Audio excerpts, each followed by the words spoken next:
Bueno, muy bien, pues después de Carlos Catana seguimos adelante en el programa. Ahora vamos a dar también otro giro. Vamos a hablar de otro tema interesantísimo, como siempre, en este caso, acerca del mundo de la discapacidad, las Olimpiadas, todo eso. Sabemos que hace unas semanas pues estábamos con el tema de las Paralimpiadas, que yo creo que, dicho sea de paso, lo que no puede ser es que una información como las Paralimpiadas, muchas veces en el telediario aparecía, en la última parte del telediario, 2 minutos o 3 y ya está, ¿no? Y yo creo que hace falta otro tratamiento, ¿verdad?, de la información para llegar a que realmente sea una auténtica herramienta de inclusión y de trabajo con toda la gente con discapacidad. Bueno, pues todos sabemos que una medallista de oro de aquí de Tenerife, Michelle Alonso, pues lo logró, ¿no? Y bueno, y entonces han estado un poco, o sea, ha estado un poco en toda esa fiesta, ¿no?, de celebración. Pero para llegar a eso, pues de conquistar una medalla, me imagino que habrá un trabajo previo increíble. Y para hablar de ese trabajo previo, cómo lo ha hecho, cómo no lo ha hecho y cómo está Michelle en este momento, pues vamos a hablar con su entrenador, con José Luis Guadalupe, que a él le encanta que lo llamen Guada. Guada, buenos días. Hola, buenos días. ¿Qué tal? ¿Cómo estamos? Pues nada, aquí ya unas mini vacaciones que puedo tener ahora y aprovechando. Claro, me imagino. Bueno, y Michelle, ¿qué tal? ¿Cómo está en ese momento? ¿Todavía no se lo cree o qué? También, ya hasta ayer tuvimos las últimas entrevistas y actos públicos y a partir de ayer pues ya está también vacaciones hasta octubre. Ella decía que no se lo creía, siempre le estás diciendo que... Ella decía que no se lo creía, siempre le estás diciendo que no se lo creía, ¿no? Sí, ella cuando se vio a la pared y después cuando se ve los vídeos, porque ella se ve nadando, dice que ella no es la que está nadando. Digo, pues si eres la que está nadando. Hasta que como teníamos tanta presión y tantas cosas que han pasado estos años, pues pensamos que íbamos a estar en peores condiciones que las rivales, pero mira, al final era bastante fuerte. Así que... Guada, Michelle ha logrado también oros en otras ediciones. Sí, ella empezó conmigo en el 2010, después se le hizo la clasificación internacional en el 2010 también, a finales de 2010, y en 2012 ella consiguió el primer oro en la Paralimpiada de Londres, después el segundo oro en la Paralimpiada de Río en 2016, y ahora el tercero, que hay muy poquitos deportistas que hayan conseguido 3 oros consecutivos, entonces hay 4 o 5, o 3 o 4, dependiendo del tipo de deporte, y Michelle ya entra dentro de ese grupito de deportistas que han conseguido. Es que tengo la impresión... Claro, es de que se ha abordado el tema, que da la impresión de que como que si ella hubiese sido casi que ahora la primera vez que lo hace. Y realmente, no sé por qué, no sé si tienes esa misma visión que yo, ¿no? Pero no se habla tanto de que... Dime.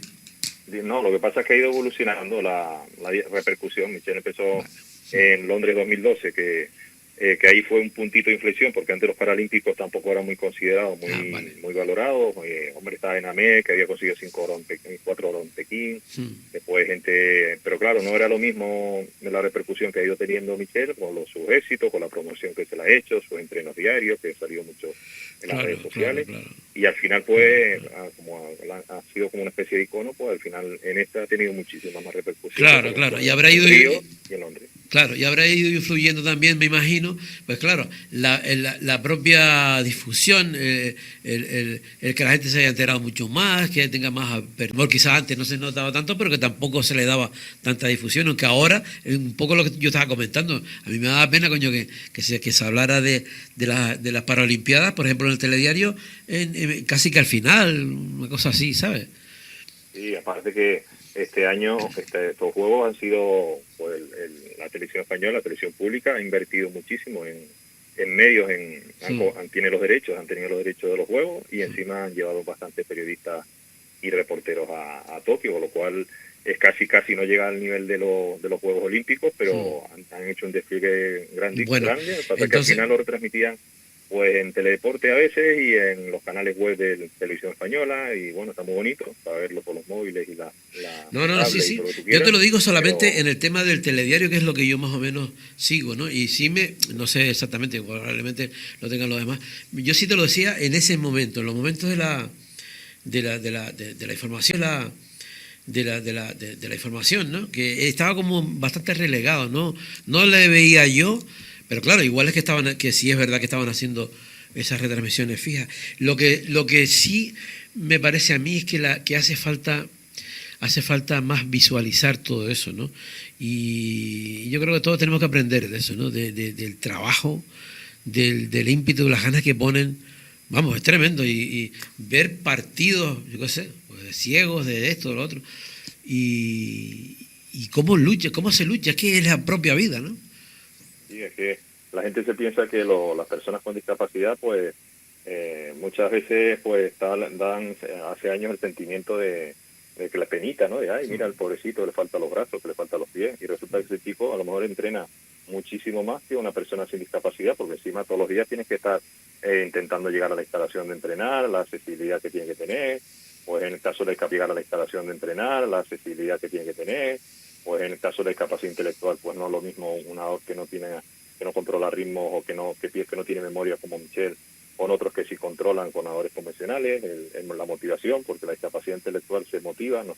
El mayor problema es motivar al deportista para que entrene a diario, para que sufra en los entrenamientos.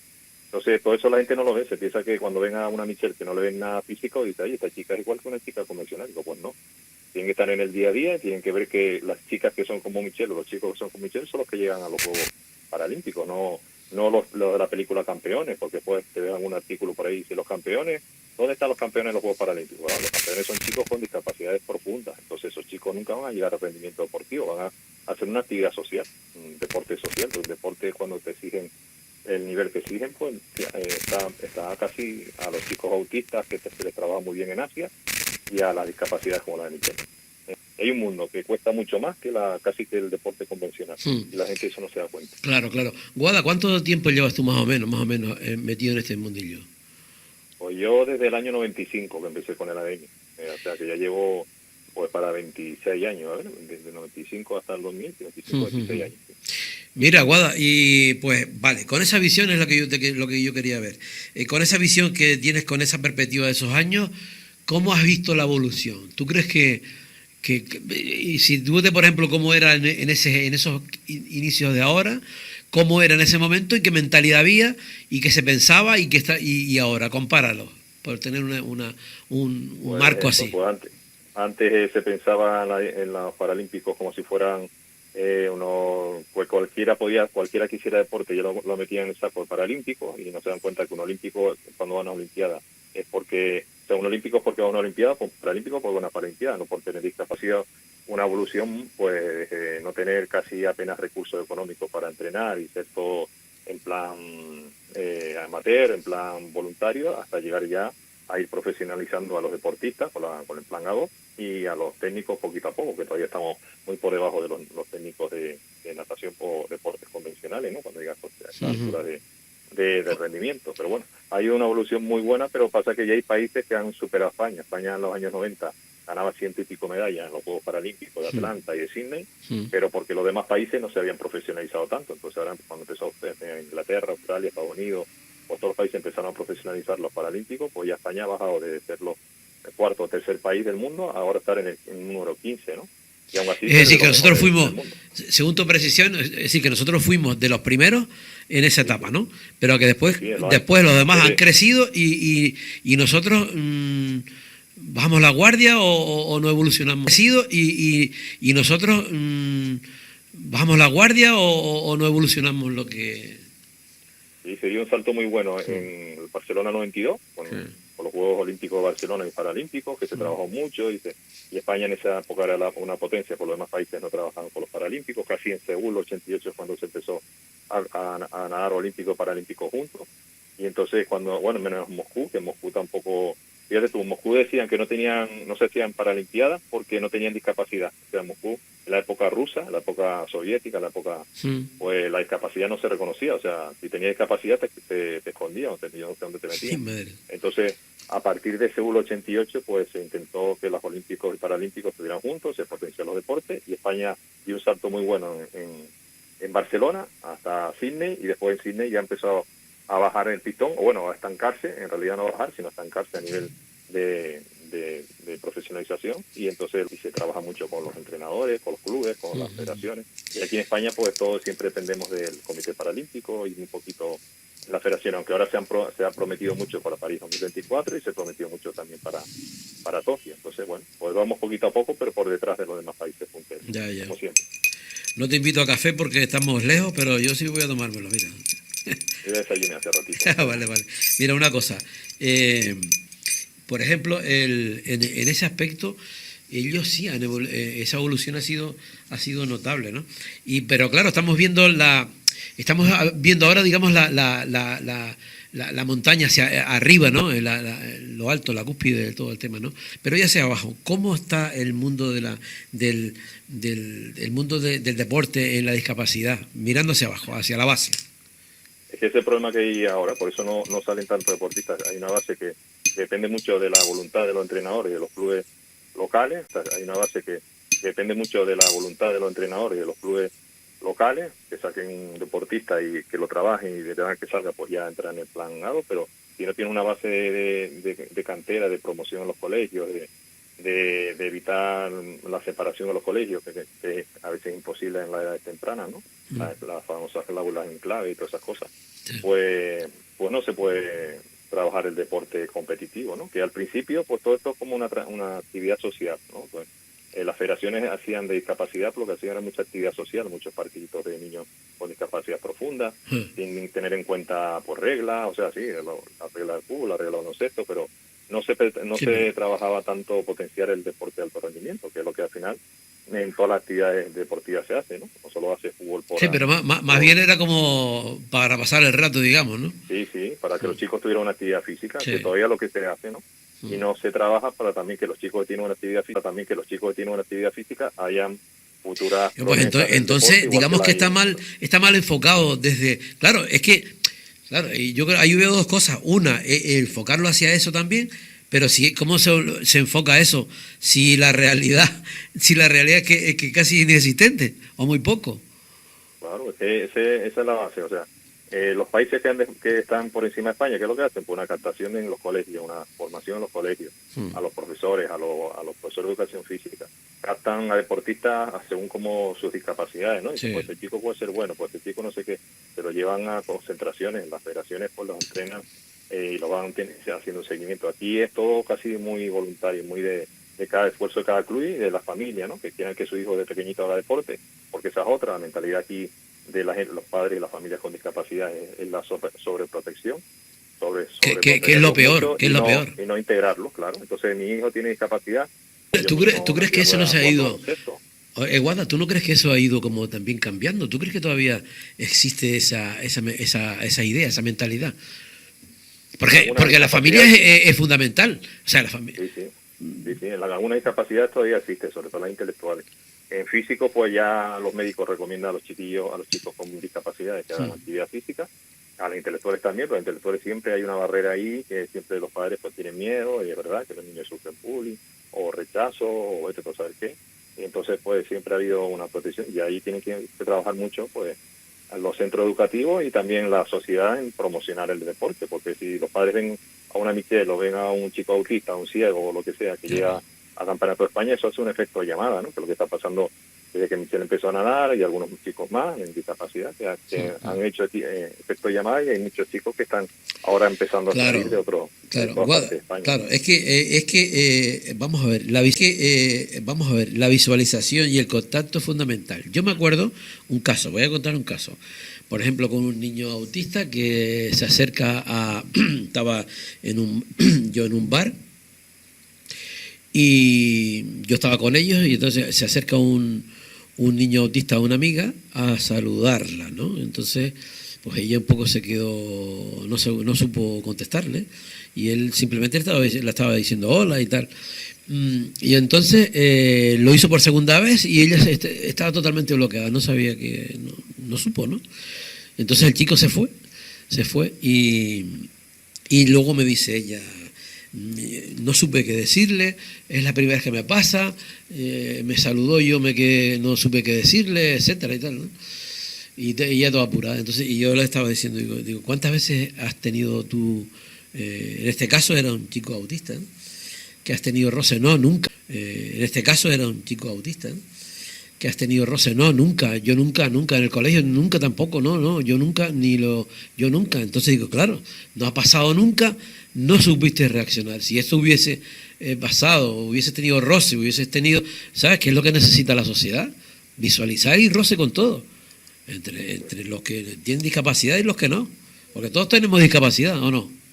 Sí, todos a lo largo de la vida vamos a tener discapacidades, porque cuando mayores nos hacemos, si llegamos mayores, pues vamos a tener problemas para movernos, problemas de sordera, problemas de vista, problemas... Y sin ser mayor, también algo tenemos, seguro. Y sin ser mayor, pues algunas, pues hay gente que sí, por ejemplo, la discapacidad intelectual, países como Inglaterra lo que hacen es trabajar con chicos de deporte base y después ven cuando sobre todo en la intelectual, pasa mucho que en la pubertad se desarrolla mucho los síntomas, ¿no? A lo mejor el chico es retraído cuando es pequeñito, le cuesta expresarse, pero bueno, cuando llega la pubertad, pues cuesta expresarse, pero bueno, cuando llega la pubertad, pues llega un momento que los chicos de ahí no saben evolucionar más y se estancan, y ahí cuando los que estén bien entrenados de pequeñitos, que estén en escuela, en formación, en deporte de competición, pues le da el salto ya al alto nivel, ¿no? Que es lo que suelen hacer. El caso que pasó con Michelle también fue así. Pero después hay padres que, reconociendo que su hijo le cuesta estudiar, que tiene una discapacidad, que está reconocido con una discapacidad, para tener una ayuda del Estado, porque tiene una ayuda mínima, ¿no? Cuando tiene una discapacidad un 33% en adelante, pues no lo reconocen, y entonces ese chico, en vez de aprovechar el deporte, que vamos muy bueno en un deporte, pues no, porque los padres le da vergüenza, o el propio chico le han dado la sensación de vergüenza de que si hace un deporte, se mete en una federación con discapacidad intelectual, lo van a discriminar, ¿no? O lo van a insultar, o le van a decir, mira tú, este chico. Y entonces en otros países resulta que al revés, todo lo contrario, a un chico con discapacidad intelectual que sea muy buen deportista, le dice, mira, si te metes con nosotros en el comité para te van a ayudar a estudiar, va a tener un dinero muy bueno para tu vida, va a tener... Entonces, ¿qué hacen los padres? Los pues se meten en el deporte porque tienen esa discapacidad. Eso es otro cambio que hacen las otras sociedades que no son las nuestras, ¿no? Claro, fíjate España, los enfoques totalmente diferentes. Y aquí también estamos hablando, por ejemplo, de un sector que podría afectar, digamos, a las capitales, ¿no? Pero, y los interiores, y los pueblos, ahí están totalmente perdidos, que no hay posibilidad, prácticamente, ¿no? Yo sé casos de pueblos que han tenido señores y señoras mayores síndrome de Down escondidas en la casa, que le da vergüenza a la familia sacarlo adelante, ¿no? En los pueblos del norte y del sur de la isla, porque se veían, claro, de 40, 50, 60 años, tener una discapacidad era un chico que no era productivo, que no sacaba estudios, que no tenía futuro en la vida, entonces poco menos que era un problema, ¿no? Y sobre todo cuando los padres y madres eran mayores y tenían... Claro. Piensa que bueno, que afortunadamente ya no se va a aparecer acá, pero que bueno, que lo que estás comentando no hace un siglo que pasó, eso sí es cierto. No. Oye, cuéntanos, Guada, háblanos de Michelle para conocerla un poco. Pues que bueno, que hablaremos con ella, vamos a hablar con ella porque ahora está de vacaciones, ¿no? Cuando venga de vacaciones. Sí, ahora ella quieres conectar, porque si no, ella no tiene la sensación de vacaciones si la está entrevistando, aunque las vacaciones ya lleva casi 15 días sin tocar agua, desde que acabó la prueba de ella en Tokio, pero bueno, hay que darle un tiempo y que ella se sienta que tiene vacaciones, y claro. Si quiere dar rendimiento, pues ya se recuperará y ya veremos lo que hacemos de aquí a París. Claro. Pero Michelle es una chica que empezó en un club convencional por problemas de espalda con 6-7 años en Santa Cruz, y tenía un retraso madurativo, pasa que los colegios, pues a ella le costaba estudiar, la madre le ayudaba siempre en los estudios, a sacarlo adelante, y cuando ya llegó a los 11 años o 12 años, pues ya le hicieron un estudio en la universidad, no sé qué, un estudio, un gabinete psicológico, y ya la valoraron y le dijeron que tenía una discapacidad, o sea, tenía una alta discapacidad para estudiar, ¿no? Entonces, pues le hicieron la valoración y le salió ese el 37%, o sea,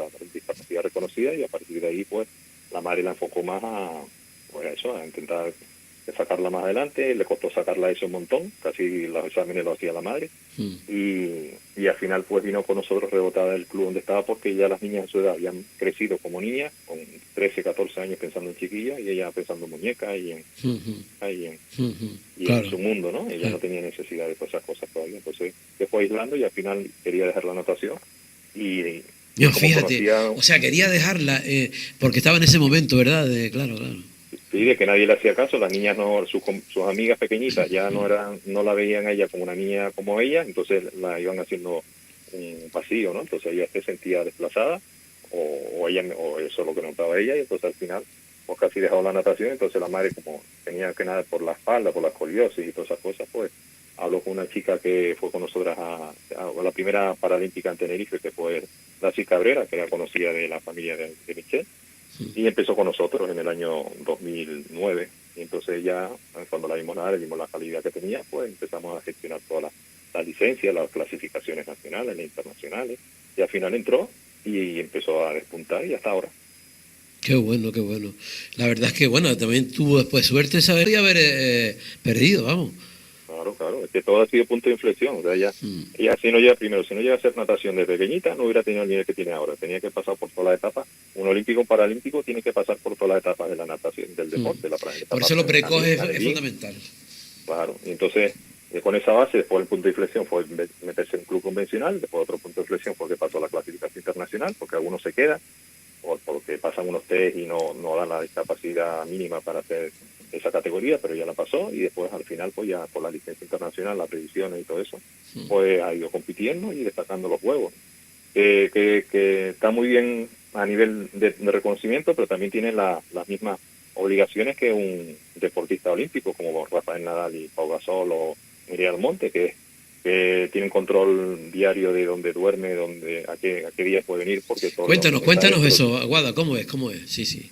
Pues ella tiene como si ella está dentro de los deportistas, de alto nivel, y entonces hacer un deportista de alto nivel, medallista paralímpico o mundialista, pues ya tiene un control antidoping diario. O sea, ella tengo que decirle con 3 meses de antelación a la Agencia Mundial Antidopaje dónde duerme, porque cualquier día de la semana o cualquier día del año que ya le ha pasado, van a la casa o van a donde estén a hacer un control antidoping, igual que le pasa a Rafael Nadal, o le pasa eso a Pau Gasol, o le pasa a todos los que están dentro de la Agencia Mundial Antidopaje, ¿no? Aquí lo que se excluyen son los futbolistas y a los de la NBA y a los de la fútbol americano, porque esa gente debe ser que se les permite más manga ancha en lo que toman, pero a esos no. Vale. A esos no, esos tienen un control antidoping muy light, muy de sustancias que en el otro deporte, porque claro, se meten de todo para aguantar, para cualquier espectáculo, ¿no? Claro, el fútbol, la NBA y todas esas cosas, si no, no aguantarían el tute que se meten, ¿no? Yo no sé, los deportistas, ellos ya sabrán, ¿no? Tendrán sus servicios médicos.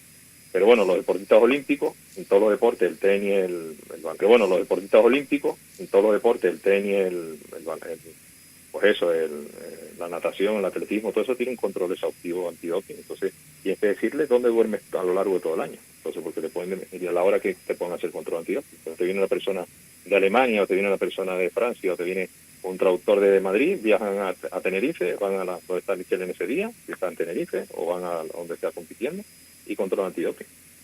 Y a Michelle, por ejemplo, este último mes tuvo 3, tuvo uno en Barcelona en la concentración, tuvo uno más llegar a Tokio, y tuvo otro por hacer el récord del mundo. O sea, que y es de repente, ¿no? Ella no sabe que ese día... No, claro, eso es, no pueden avisar, porque si tú imagínate que a los ciclistas o cualquiera de estos que se meten cosas le avisan con tiempo, pues pueden dejar de tomar la sustancia. Eso tiene que ser sorpresa siempre. Siempre el control antidoping. Y por ejemplo, hay países que están... Claro. Hay países que están adelantados al control antidoping, como los rusos, y países y deportes adelantados al control antidoping, como los rusos, y países y deportes, ¿no? Por ejemplo, ahora no te dan positivo en una cosa, pero a lo mejor dentro de 2 años, lo que se han tomado ahora, da positivo dentro de 3 o 4 años, porque se ha descubierto que alguien ha inventado una forma de engañar al control antidoping a través de cosas del qué. Claro, sabes que siempre hay mucha trampa, ¿no? Sí. Sí, me estaba llegando ahora las imágenes de aquel médico y toda la historia esta. Eso.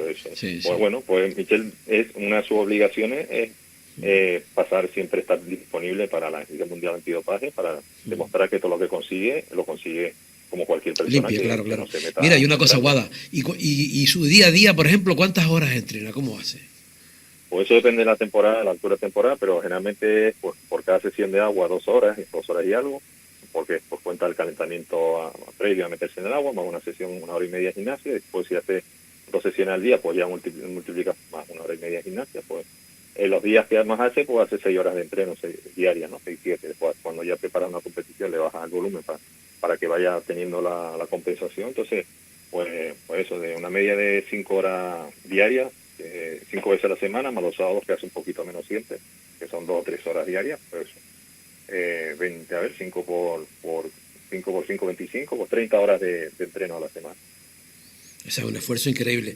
Mira, ya para finalizar, Guada, me gustaría que comentaras, porque eso es importante, creo yo, la táctica que usaste con ella, porque claro, habías comentado tú en prensa y tal, que bueno, que con ella podías trabajar el tema de cronómetros, de tiempos, porque se pierde y tal, y que ideaste una fórmula para que le sirviera a ella para motivación a la hora de nadar, que era justamente el fijarse en su contrincante, ¿no? ¿Cómo era? Explícanos. Bueno, de embarazada, que es un nadador convencional, los ciclos, la frecuencia, los pases, ¿no? Decirle, pues vete a 30 segundos el primer pase, pues por eso es un nadador convencional, sí, pero a una persona con discapacidad intelectual le cuesta mucho, ¿no? Y cuesta, bueno, cuesta casi imposible. Entonces lo que se le entrena por sensaciones. Por ejemplo, una competición que le salga bien, puede recordarle cómo nadó en esa competición, ¿te acuerdas? Pues entonces nosotros nos inventamos el método Katinka, que coincidió con la nadadora olímpica que estuvo aquí, Katinka Hosso, que de una húngara, que ha sido olímpica en Río, medalla en Londres y ahora en Tokio no consiguió, pero estuvo en todas las finales. Y esta chica pues nadó con Michelle y Michelle le ganó una primera competición, las 50 brazas, y después Katinka le ganó el 100 brazas, ¿no? Porque vino aquí a Tenerife y participó en una competición en Santa Cruz. Y entonces pero se hizo muy buena marca a Michelle al lado de ella, entonces era explicarle que fuera como cuando nadó con Katinka, entonces por eso le llamamos el método Katinka, de nadar no tan fuerte el primer parcial de la prueba y aguantar la segunda, la vuelta, entonces por eso le llamamos el método Katinka, de nadar no tan fuerte el primer parcial de la prueba y aguantar la segunda, la vuelta, ¿no? Porque ellos son muy explosivos, tienes que controlarle eso, que no se vacíen al principio, porque si no después la vuelta de una prueba es decir, que la otra de buena manera la iba guiando a ella. Claro. Entonces esas sensaciones de que cuando nadó con ella en el 8 de mayo, que fue esa competición, todavía Michelle se acuerda, entonces me vino bien para el europeo, que hizo también una muy buena marca, que quedó campeón de Europa, y ahora cuando se acercó a la prueba, pues también intentando que ella pensara que estaba nadando como cuando nadó con ella.